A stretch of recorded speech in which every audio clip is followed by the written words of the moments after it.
Dear students, my name is Devendra Kaur और आप सभी का स्वागत है मेरे इस छोटे से प्यारे से यूट्यूब चैनल साइंस सीखो पे, जिसमें आज हम पढ़ने जा रहे हैं क्लास 9 का चैप्टर एक्सप्लोरेशन बुक का chapter cell the building block of life. पिछले साल यानी कि जो पहले वाली साइंस की बुक थी, एनसीईआरटी बुक थी, उसमें भी सेल चैप्टर था। उसका नाम था the fundamental unit of life, cell, जो कि काफी बेसिक था। बेसिक इंफॉर्मेशन थी सेल के स्ट्रक्चर की, सेल ऑर्गेनेल्स क्या होते हैं, कैसे फंक्शन करते हैं, ये सब बहुत बेसिक लेवल पे था, जो कि अब जो है क्लास 8 में शिफ्ट हो चुका है। क्लास 8 की एनसीईआरटी क्यूरियोसिटी की बुक में है। तो अगर आपने 8th क्लास में वही बुक पढ़ी है तो बहुत अच्छी बात है, तो ये चैप्टर आपको इजी लगने वाला है। लेकिन अगर नहीं पढ़ी तो फिक्र मत करो, मैं आपको पहले बेसिक करवाऊंगी, फिर बाद में साथ साथ में एडवांस करवाऊंगी। मींस बाद में नहीं, पहले बेसिक इन्फॉर्मेशन दी, उसको याद किया और साथ ही में उसके साथ एडवांस इन्फॉर्मेशन फिल कर दी, क्योंकि ज्यादा एडवांस नहीं दिया है। आपकी नॉलेज और आपकी कैपेबिलिटी के अकॉर्डिंग ही थोड़ा बहुत सिलेबस को एडवांस किया गया है। क्लियर? तो अब चैप्टर की शुरुआत करें। मैंने कुछ बेसिक चीजें बताई हैं जो कि इस चैप्टर में हम पढ़ने जा रहे हैं फर्स्ट 2 पेजेस में। ठीक है, तो फर्स्ट पेज में यही बात की गई, फर्स्ट पैराग्राफ में ये कहा गया है जो लाइफ है, साइंटिस्ट का ये मानना है जो लाइफ है वो वाटर से बनी है। ठीक है, water means water bodies, life की शुरुआत वाटर बॉडीज से हुई है। ठीक है, मान लिया भाई साइंटिस्ट कहते कि ऐसे हुआ है तो हम मानेंगे हाँ जी ऐसे हुआ है। लेकिन वाटर बॉडीज बहुत तरह की होती है। कैसे कैसी होती है? ओशन होते हैं, ठीक है, फिर आते हैं हमारे पास हॉट स्प्रिंग्स, हमारे पास पॉन्ड्स होते हैं, पॉन्ड्स, रिवर्स, लेक्स, राइट, ऐसी वाटर बॉडीज होती है। अब देखिए बहुत सारे रिवर्स जो है हमारे इंडिया में ऐसे रीजन से उत्पन्न हो रही है जहां पर इतना ज्यादा ठंडा क्लाइमेट है कि हमारे तो कुल्फी जम रहे, और वहां से रिवर निकल रही है, वहां से रिवर की फॉर्मेशन हो रही है, यानी कि हिमालय से। हिमालय तो बहुत ठंडे हैं। और वैसे ही हमारे पास जैसे इस बुक में मेंशन किया गया पूगा वैली के बारे में इन द लद्दाख। लद्दाख बहुत ठंडी जगह है, इसको हम कोल्ड डेजर्ट में काउंट करते हैं। वहां पर हॉट स्प्रिंग है। इतना गर्म पानी क्यों? पानी उबलता है, उबलते पानी जितना उसका टेम्परेचर है। ठीक है, तो फर्स्ट लाइन अगर पढ़ी उसमें यही कहा है कि जो लाइफ है उसकी शुरुआत जब अर्थ पे कुछ नहीं था, earth was a piece of rock, ठीक है, that was revolving around sun, just a piece of rock. Life थी नहीं अर्थ पे, पेड़ पौधे भी नहीं थे। तब लाइफ की शुरुआत कहां से हुई है? वाटर बॉडी से हुई है। कुछ साइंटिस्ट मानते हैं जो वाटर बॉडी थी वो ओशन थी, लेकिन कुछ साइंटिस्ट ऐसे मानते हैं जहां वो वाटर बॉडीज कौन सी थी जहां पर जो है टेम्परेचर, जहां पर जो है टेम्परेचर बार बार चेंज हो रहा था, यानी कि जहां की टेम्परेचर भी नहीं कह सकते, एनवायरमेंटल कंडीशंस जो थी बार बार चेंज हो रही थी, डिफरेंट थी। जैसे कि आसपास का क्लाइमेट तो कोल्ड है, क्लाइमेट तो कोल्ड है, लेकिन जो वाटर बॉडी है, वाटर बॉडी है उस वो इसके साथ टेम्परेचर में मेल नहीं खा रही है। जैसे कि हॉट स्प्रिंग्स है, हॉट स्प्रिंग जैसे यहाँ पर लद्दाख के पूगा वैली के बारे में बताया गया है कि वहां पर लद्दाख इतना ज्यादा कोल्ड क्लाइमेट है, वहां पर कोल्ड डेजर्ट है, लेकिन वहां पे क्या है? हॉट स्प्रिंग है। जो हॉट स्प्रिंग्स अगर हम टॉप व्यू से पिक्चर लें तो वहां पे अलग अलग कलर्स हमें देखने को मिलते हैं, और वहां पर उसकी वजह से, अलग अलग कलर्स की वजह से हमें ये पता लग रहा है कि तरह तरह के बैक्टीरिया से वहां पर ग्रो करें। ठीक है, उन हॉट स्प्रिंग्स में खास तरह के बैक्टीरियास होते हैं, वो बैक्टीरियास होते हैं थर्मोफाइल्स। थर्मोफाइल, थर्मो का क्या मतलब है? हीट, फाइल का मतलब है लविंग, यानी कि हमारे पास हॉट स्प्रिंग्स में, पूगा वैली की hot spring, sorry Puga valley की हॉट स्प्रिंग्स में खास तरह के बैक्टीरियास मिले। Those were heat loving bacterias. कैसे बैक्टीरियास थे? हीट लविंग बैक्टीरियास थे, जिनका नाम उन्होंने रखा थर्मोफाइल्स। ठीक है, अब ये जो थर्मोफाइल्स बने थे उनके लिए वहां पर स्पेशल एनवायरमेंटल कंडीशंस थी, तभी वो वहां पर फॉर्म हुए थे। वो कैसे एनवायरमेंटल कंडीशंस थी? देखिए चेंज आ रहा है बार बार एनवायरमेंट में, कोल्ड क्लाइमेट है, हॉट स्प्रिंग है, और उसके अंदर बहुत सारे मिनरल्स वगैरह भी है। उन मिनरल्स में है कैल्शियम कार्बोनेट। क्या है? कैल्शियम कार्बोनेट, उन मिनरल्स में कैल्शियम कार्बोनेट प्रेजेंट है। Now what does this special mineral, mineral भी नहीं कह सकते, कंपाउंड है कैल्शियम कार्बोनेट, इसका फॉर्मूला है CaCO3। मैं आपको साथ साथ में फॉर्मूलाज बताऊंगी क्योंकि आने वाले चैप्टर्स में जरूरत पड़ेगी, राइट।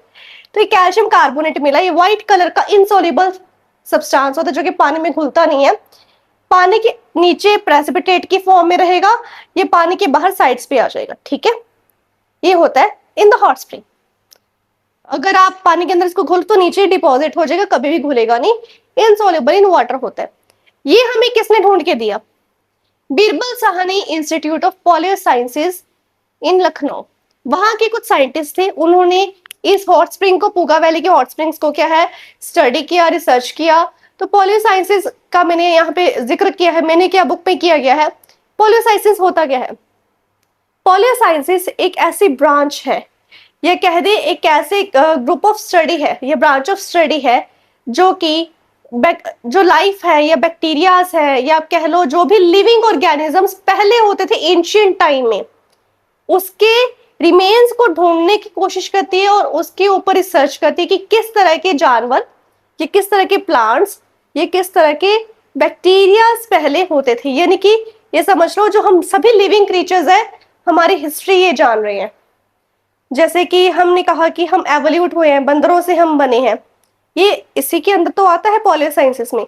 तो वहां पर पॉलियर साइंटिस्ट थे, उन्होंने जाके रिसर्च की, रिसर्च करके बताया कि कैल्शियम कार्बोनेट वहां पर था, और यही जो कैल्शियम कार्बोनेट था, it was the very one responsible for the protection of those bacterias. Which one bacterias?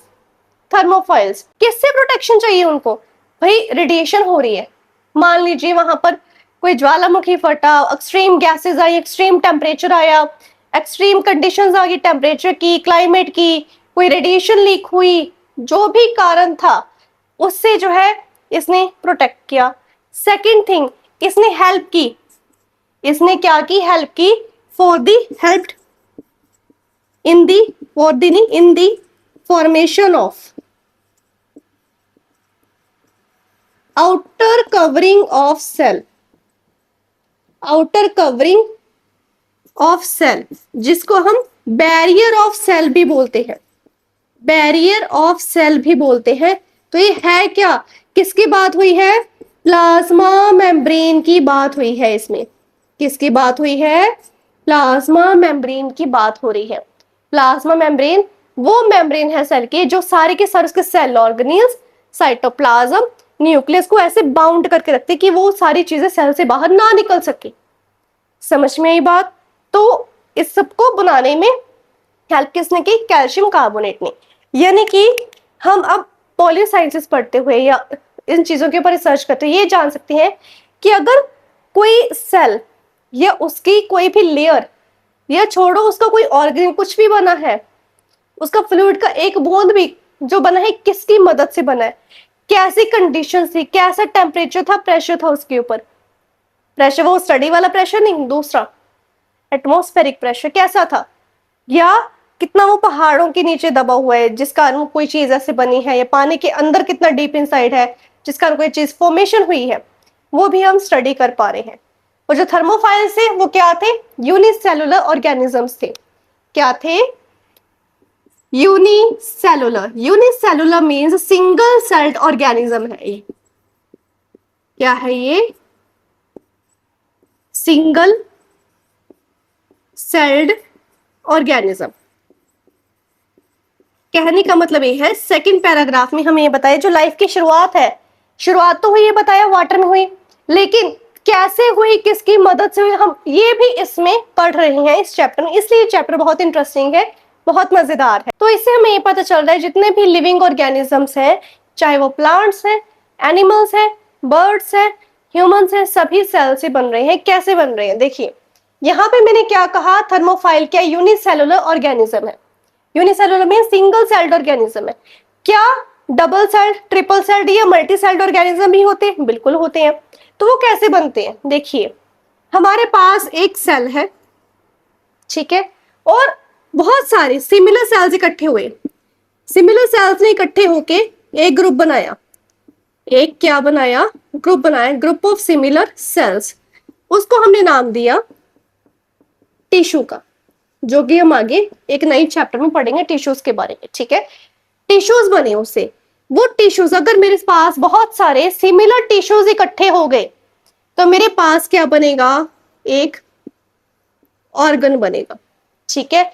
और इसी तरह से अलग अलग ऑर्गन अगर इकट्ठे हो जाए क्या बनेगा, ऑर्गन सिस्टम बन जाएगा। क्या बन जाएगा, ऑर्गन सिस्टम बन जाएगा। अब ऑर्गन सिस्टम अकेले तो रह नहीं सकता, उसको कंट्रोल एंड कोऑर्डिनेशन की जरूरत है, ठीक है, प्रॉपर सारे सिस्टम की मेंटेनेंस की जरूरत है। तो वो ऑर्गन सिस्टम किसके अंदर रिसाइड करेगा, वो रिसाइड करेगा एक ऑर्गेनिज्म के अंदर। और वो ऑर्गेनिज्म ऑब्वियसली लिविंग होगा, तो उसके अंदर हमारे पास प्लांट्स, एनिमल्स, ह्यूमंस, बर्ड्स सभी आ सकते हैं, ठीक है। तो शुरुआत एक सेल से हुई, ठीक है। अगर ये एक सेल ना हो तो ये ना बने, ग्रुप ऑफ सिमिलर सेल्स ना हो, ये ना हो तो ये नहीं बनेगा, ये ना हो तो ये नहीं बनेगा, ये ना हो तो ये नहीं बनेगा, सीधी सी बात है। अब सेल ले लो, मान लीजिए मेरे पास एक सिंगल सेल है, बहुत सारे सेल, सिमिलर सेल्स इकट्ठे होकर एक टिश्यू बना दिया, मान लीजिए मसल टिश्यू बन गया, मसल टिश्यू बन गया, ठीक है। मसल टिश्यूज ने मिलकर एक ऑर्गन बनाया, मान लीजिए स्टमक बन गया, ठीक है। स्टमक बन गया तो एक ऑर्गन सिस्टम बन गया, मान लीजिए यहाँ पे एलिमेंट्री कनाल बन रही है, जो कि आपने शायद 7th क्लास में पढ़ी है, एलिमेंट्री कनाल है, या आप कह दीजिए डाइजेस्टिव सिस्टम एक क्रिएट हो गया, डाइजेस्टिव सिस्टम एक क्रिएट हो गया, ठीक है। वो डाइजेस्टिव सिस्टम किसके अंदर होगा, बर्ड्स में भी है, एनिमल्स में भी है, ह्यूमंस में भी है, सभी में है, किसके अंदर नहीं है, ओके। तो दैट मीन्स अगर मेरे पास एक सेल है तो यूनिसेलुलर ऑर्गेनिज्म होंगे। If I have more than one cell, more than one और different cell, more than one, same, same भी हो सकता है, और डिफरेंट टाइप्स ऑफ सेल्स, ये लिख लो, more than one cell performing different functions, different functions, having the different structures of cells, different structures of cells, structures of cells make it a multi cellular organism. क्या मैं ये बात कह सकती हूँ, बिल्कुल कह सकती हूँ, क्योंकि मैं खुद भी क्या हूँ, मल्टी सेलुलर ऑर्गेनिज्म भी में काउंट होती हूँ, आप भी जो है मल्टी सेलुलर ऑर्गेनिज्म में ही काउंट करते हो। एनिमल्स, बर्ड्स, रेप्टाइल्स, इंसेक्ट्स, सारे के सारे एनिमल्स भी लिखते हैं। वैसे हम ह्यूमंस को भी एनिमल्स में ही काउंट करते हैं, क्योंकि हम ह्यूमंस भी क्या है, मैमल्स हैं। तो सारी इसके एग्जांपल्स आ गई हैं। क्या इनके अंदर अलग अलग तरह के सेल्स नहीं, हम ह्यूमंस है, हमारे अंदर अलग अलग तरह के सेल्स नहीं है, ब्रेन के अंदर नर्व सेल्स है, ये हमारी मसल्स है, इसके अंदर मसल सेल्स है, बोन के अंदर बोन सेल्स है, ठीक है। ब्लड घूम रहा है, ब्लड के अंदर रेड ब्लड कॉर्पस्कल्स घूम रहे हैं, व्हाइट ब्लड कॉर्पस्कल्स घूम रहे हैं, प्लाज्मा अलग है, प्लेटलेट अलग है, ठीक है।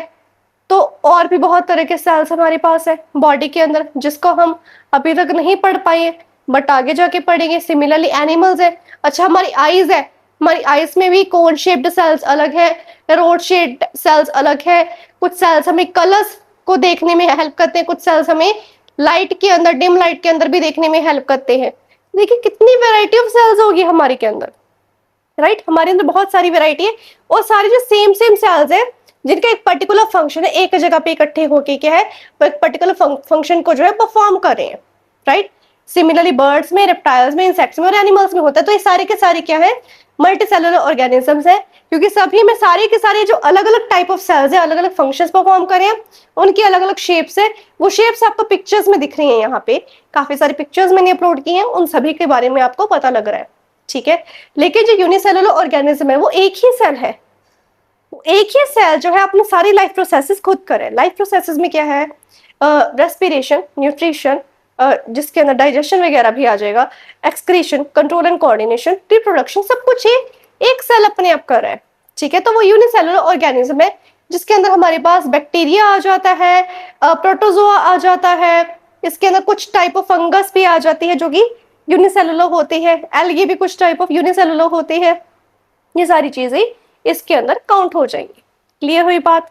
तो मेजरली हम इसके अंदर बैक्टीरिया के बारे में पढ़ रहे हैं। तो डियर स्टूडेंट्स, अब हम करने जा रहे हैं next topic, how to study cells. Cells को कैसे स्टडी किया जाए। तो उसके लिए यहाँ पर आपकी बुक में एक एक्टिविटी दी गई है, जिसके अंदर आपने इस तरह से एक पेज लेना है। ठीक है, पेज के दोनों एंड्स पे छोटे से डॉट्स लगानी है और इसको ऐसे फोल्ड करके ऐसे करीब लाते हुए ऐसे देखना है। ठीक है, मान लीजिए यहाँ पे तो डॉट्स लगी हैं, ऐसे करीब लेके आना है। करीब लेके आते हुए देखते जाना है। हमारे ह्यूमन आई की near point of distinct vision है 25 सेंटीमीटर। 25 सेंटीमीटर से ऐसे करके हम इसको देखेंगे तो हमें इतना पता लगेगा कि जितना हम इसको नजदीक लेके आ रहे हैं, near point of distinct vision पे रख के, यहाँ पर एक पॉइंट आएगा, एक लिमिट आ जाएगी, जिससे जब वो दोनों डॉट्स इतनी ज्यादा करीब आ जाएंगी कि हमें ऐसे लगेगा कि वो जो ऑब्जेक्ट है या दोनों जो डॉट्स हैं एक हो गई है, दोनों डॉट्स जो है ज्वाइन कर गई हैं। लेकिन अगर उसको बहुत ज्यादा मैग्नीफाई करके या जूम करके देखा जाए तो वो दोनों डॉट्स अभी ज्वाइन नहीं हुए हैं, लेकिन it will be perceive to us that कि वो दोनों डॉट्स में मिल चुकी हैं आपस में या ज्वाइन हो चुकी हैं। इस तरह से जब उसको देखेंगे तो वो कब होगी, जब वो दोनों डॉट्स के बीच का जो डिस्टेंस है 0.1 मिलीमीटर रह जाएगा, और वही जो है हमारी लिमिट ऑफ रेजोल्यूशन है, यानी कि इसके ज्यादा छोटी, इसके ज्यादा करीब चीज हम नहीं देख सकते। That is the limit of our human eyes resolution. तो फिर इससे एक सवाल ये आता है कि भाई फिर जो बायोलॉजिस्ट थे वो भी तो ह्यूमंस ही थे, एनिमल्स भी नहीं थे और वो एलियंस भी नहीं थे वो ह्यूमंस ही, हम जैसे। तो उन्होंने सेल को देखा कैसे, स्टडी कैसे किया? सो फॉर दैट उन्होंने बहुत अच्छी चीज का यूज किया, that was convex lens. They used convex lens. Convex lenses को एक पर्टिकुलर ऑर्डर में रख के कंबाइन करके उन्होंने क्या बनाया? माइक्रोस्कोप। ठीक है, तो जो अर्ली माइक्रोस्कोप से, या अगर हम बेसिक सिंपल माइक्रोस्कोप की स्टडी करें तो हमारे पास एक ऑब्जेक्टिव लेंस होता है, इस तरह से ही होता है कन्वेक्स लेंस की शेप। एक होता है ऑब्जेक्टिव लेंस, ठीक है, ये भी कन्वेक्स लेंस होता है। दूसरा भी जो है ऑब्जेक्टिव लेंस होता है, जो होता है आईपीस। कौन सा बड़ा होता है कौन सा छोटा होता है ये आपको अभी स्टडी करने की जरूरत नहीं है, वो +2 का काम है। अभी के सिलेबस के अकॉर्डिंग तो +2 की फिजिक्स का काम है और कुछ नहीं है। ठीक है, तो एक ऑब्जेक्टिव होता है, ऑब्जेक्टिव को जो है जो ऑब्जेक्ट है यानी कि सेल है उसके करीब रखेंगे। आईपीस जो है हमारी अपनी आईज जो है उसके करीब रखेंगे, हमारी आईज है। ठीक है, बहुत अच्छी मेरी ड्राइंग, बहुत अच्छी, बहुत सुंदर है। मेरी आंख देखो, बहुत सुंदर लग रही है, लॉर्ड ऑफ द रिंग्स वाली आंख बन रही है मेरे पास। ओ माय गॉड, इतनी बड़ी आंख। चलिए let's get to the point, भटकना नहीं है। तो कन्वेक्स लेंसेज को यूज किया जाता है in the formation of microscope. तो जो हमारे पास सबसे पहले बायोलॉजिस्ट थे या माइक्रोबायोलॉजिस्ट थे जिन्होंने हमें सेल्स के बारे में बताया, वो कौन थे? Robert Hooke. उन्होंने हमें सेल्स के बारे में बताया था इन द ईयर 1665, और उन्होंने ओक ट्री की एक बाक ली थी। बाक लेके उसमें से क्या था, बॉक्स लाइक स्ट्रक्चर्स उनको थोड़ी बहुत देखने को मिली थी, बॉक्स लाइक कंपार्टमेंट्स ऐसे देखने को मिले थे। ठीक है, और वो बॉक्स लाइक कंपार्टमेंट्स को इन्होंने क्या नाम दिया था? सेल का नाम दिया था। राइट, काइंड ऑफ इस तरह से आपकी बुक में भी स्ट्रक्चर बनी हुई है। तो इस तरह से उन्होंने बताया था कि ये ऐसे बॉक्स लाइक कंपार्टमेंट्स हैं जिनको उन्होंने सेल्स का नाम दिया था। और कैसे स्टडी किया था? उन्होंने अपना खुद का माइक्रोस्कोप बनाया था। इतने इंटेलिजेंट थे वो, कमाल की बात है। फिजिक्स पे आती है और बायोलॉजी की डिस्कवरी कर रहे हैं वो, वाओ, ग्रेट मैन। तो रॉबर्ट हुक एक ऐसा आदमी था, एक ऐसा महान आदमी था, साइंटिस्ट था, जिन्होंने लेंसेज को यूज करके एक माइक्रोस्कोप बनाया। माइक्रोस्कोप की जो मैग्निफिकेशन थी, उनके माइक्रोस्कोप की जो मैग्निफिकेशन थी, सेल को, ये ऑब्जेक्ट को 200 to 300 टाइम्स तक मैग्नीफाई कर देती थी। मींस अगर कोई डॉट लाइक स्ट्रक्चर है और उसके अंदर क्या पड़ा है जिसको हमारी ह्यूमन आई परसीव नहीं कर सकती। हमारी लिमिट ऑफ रेजोल्यूशन कितनी है? 0.1 मिलीलीटर है, मिलीमीटर सॉरी, 0.1 मिलीमीटर है, इससे नीचे हम नहीं देख सकते हैं। रॉबर्ट ने इसको भी जो है 200 से 300 गुना मैग्नीफाई करके हमें सेल्स के बारे में बताया। कैसे बताया? देखिए, हमारी ह्यूमन आई बड़ी से बड़ी चीज बड़ी आसान से देख लेगी, है ना। बड़ा सारा आदमी आ जाए, बड़ा सारा स्क्रीन आ जाए, बड़ा सारा रॉकेट आ जाए, बड़ा सारा पेड़ आ जाए, बड़ा सारा पंछी आ जाए, जैसे इंडियन बस्टर्ड हो गया, ऑस्ट्रिच हो गया, उसको हम बड़े आसानी से देख लेंगे। 7 फुट का आदमी हो गया, उसको बड़े आसानी से देख लेंगे। पंछी उससे थोड़ा छोटा है ऑब्वियसली, उसको देख लेंगे। ठीक है, पंछियों के अंडे को देख लेंगे, मछली को देख लेंगे, मछली के अंडे को देख लेंगे। उससे छोटा है अमीबा, उसको हम नहीं देख सकते। We can't see them with the unaided, यानी कि नेकेड आई से हम नहीं देख सकते उसको। फिर अमीबा से छोटे आते प्लांट सेल्स, एनिमल सेल्स, उससे भी छोटे होते हैं सेल ऑर्गेनेल्स, उससे भी छोटा होता है एटम। एटम होता है 0.1 नैनोमीटर पे। अरे कहाँ चले गए, वो तो माइक्रोमीटर्स में, प्लांट सेल एनिमल्स हम माइक्रोमीटर्स में काउंट कर रहे हैं, एटम्स नैनोमीटर पे। और हमने तो एटम्स के ऊपर भी स्टडी कर रखी है। कैसे की है फिर? माइक्रोस्कोप से की है। तो जो ये रॉबर्ट हुक की मदद से ही जो है, सिर्फ हम बायोलॉजी नहीं, केमिस्ट्री को भी और अदर चीजों की, अदर फील्ड्स ऑफ स्टडी को भी अच्छे से पढ़ पाए हैं, स्टडी कर पाए। और इसीलिए हमारी साइंस और हमारी लाइफस्टाइल, हमारी लिविंग जो है बहुत ज्यादा एडवांस हुई है, एवोल्यूट हुई है। तो आजकल के जो स्कूल्स हैं काफी एडवांस हो चुके हैं। उन स्कूल्स के अंदर भी जो है माइक्रोस्कोप्स हैं। आपने हो सकता है अनियन पील से सेल को देखा हो। जो ह्यूमन चीक्स के अंदर वाला जो पार्ट होता है, उसको स्क्रैप करके आपने ह्यूमन चीक सेल्स भी देखे हो सकता है आपने चीजें ऑलरेडी देख चुकी हो 8th क्लास में, या अभी आपको दिखाई जाए। ठीक है, दैट मीन्स आपके स्कूल में एक माइक्रोस्कोप है। तो स्कूल वाला जो माइक्रोस्कोप होता है वो होता है लाइट माइक्रोस्कोप। कौन सा होता है? Light microscope. लाइट माइक्रोस्कोप जो है रॉबर्ट हुक जितना तगड़ा और जानदार नहीं है। ठीक है, रॉबर्ट हुक तो बंदा ही अलग था, रॉबर्ट हुक एक ही हुआ था। अब अगला जो रॉबर्ट हुक होगा वो कोई और होगा, और उसने कोई नई चीज के बारे में इन्वेंशन करनी होगी, या कर दी होगी, हो सकता है करेंगे। वैसे भी अभी तक बहुत सारी इन्वेंशन हो चुकी हैं। स्टेम सेल्स के ऊपर बहुत बड़ी इन्वेंशन आई है, जिसके ऊपर नोबेल प्राइज भी मिला है। चलिए इसके ऊपर वापस आती है, भटकना नहीं है। लाइट माइक्रोस्कोप किसके अंदर है? हमारे स्कूल्स के अंदर है। ठीक है, और ये वाला जो लाइट माइक्रोस्कोप है हमें 10 गुना या 40 गुना जो है मैग्निफिकेशन करके दिखा देता है किसी भी सेल की। यानी कि अगर आप ये सोचें कि आपने कुछ सेल को मैग्नीफाई करके देख लिया और आप उसको देख के अमेज्ड हैं कि वाओ ये मैंने क्या देखा, तो आप रॉबर्ट हुक का सोचिए, उसने तो 200 से 300 गुना उसको मैग्नीफाई कर दिया था, उसको स्टडी करके एक बुक तक लिख दी थी। राइट, तो ये कितनी बड़ी बात है। ठीक है, तो इसके अलावा आपको क्या लगता है, जो साइंटिस्ट वो लाइट माइक्रोस्कोप के ऊपर ही अटके हैं? नहीं, they have discovered a new kind of microscope, that is electron microscope. उन्होंने एक नई टाइप का माइक्रोस्कोप जो है इन्वेंट कर दिया है, जिसका नाम क्या है? इलेक्ट्रॉन माइक्रोस्कोप है। अब ये जो इलेक्ट्रॉन माइक्रोस्कोप है, इसके अंदर बीम ऑफ इलेक्ट्रॉन्स को यूज किया जाता है इंस्टेड ऑफ लाइट।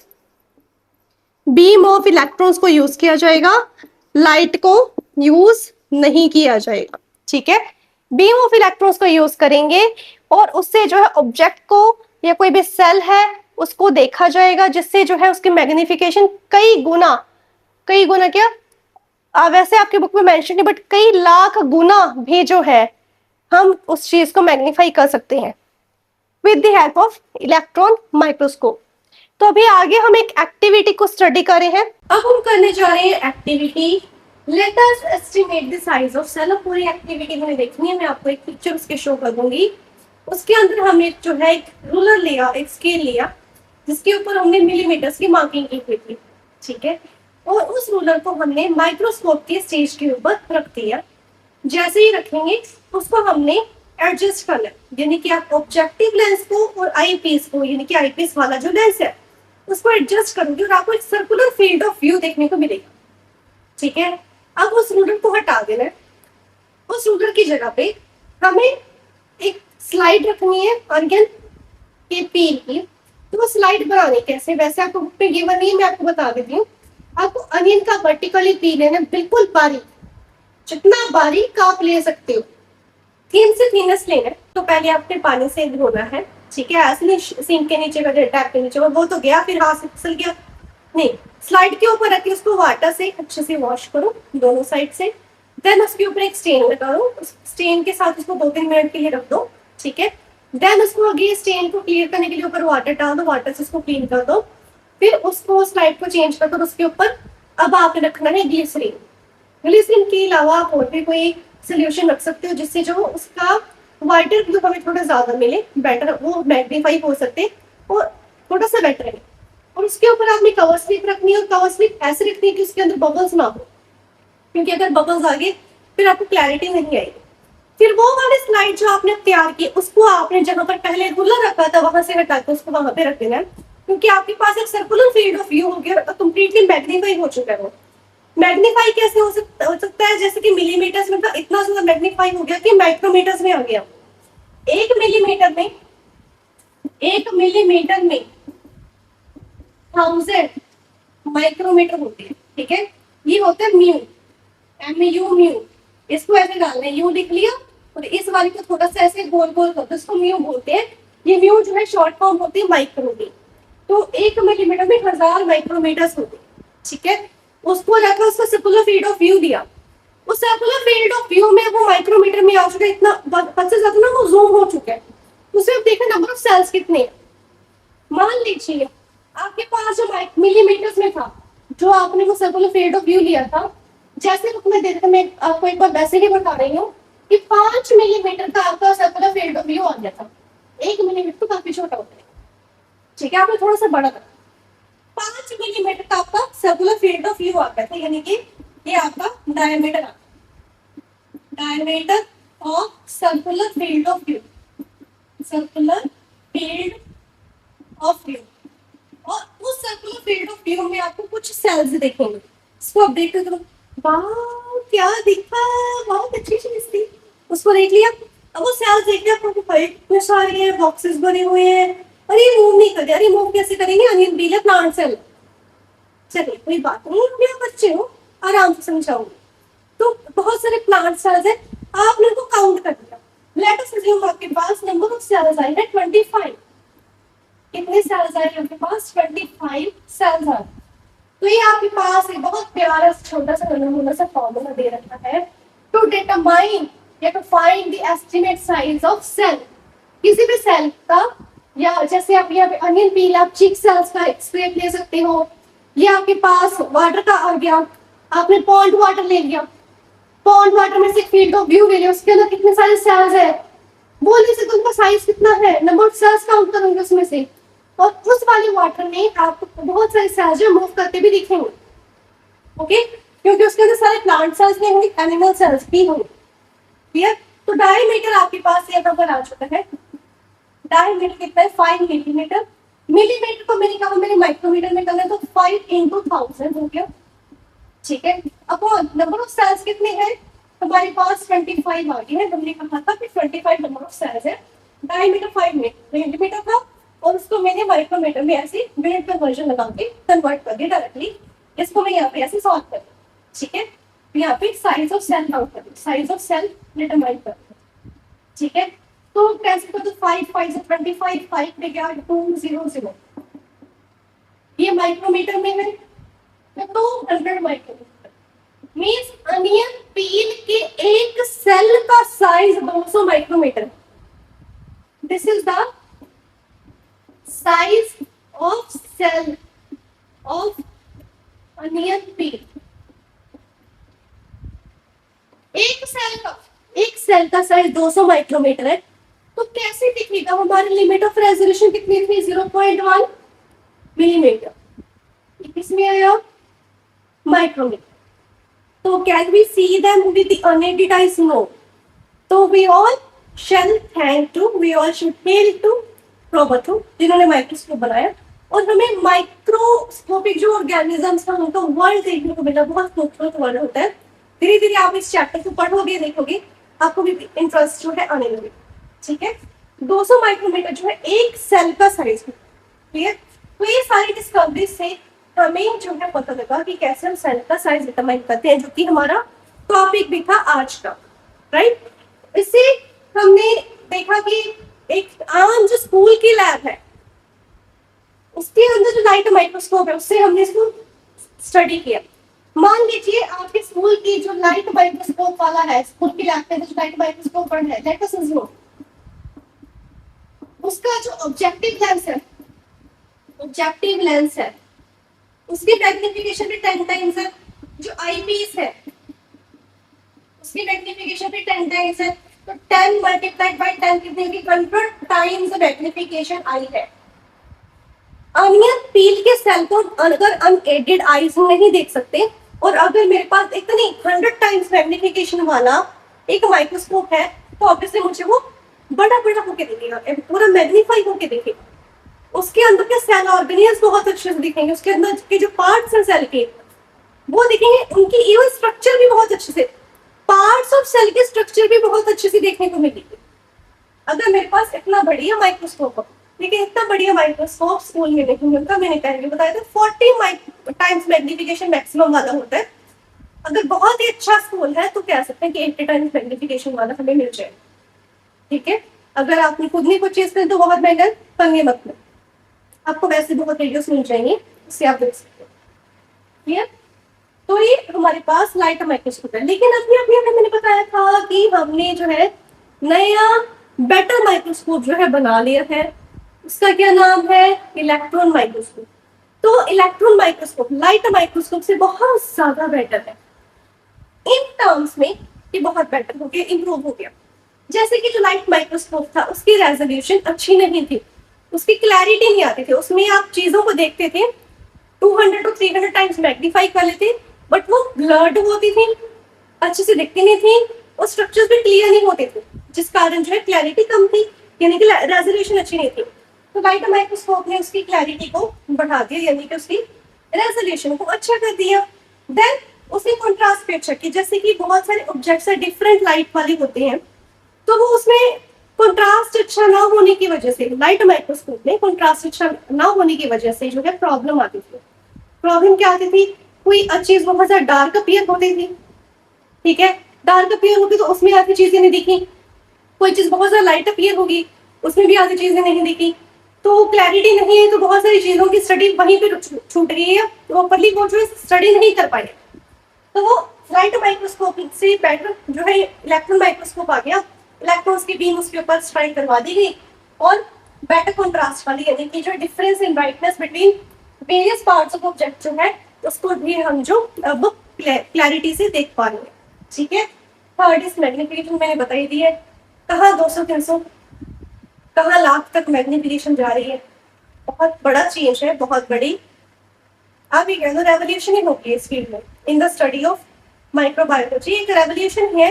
क्या? Electron beam microscope. Electron microscope जिसकी जो है इलेक्ट्रॉन की बीम जो है, इलेक्ट्रॉन्स की लंबी सारी बीम जो इसके ऊपर स्ट्राइक करवा दी जाती है, जिससे जो है प्रॉपर एक अच्छी इमेज आती है।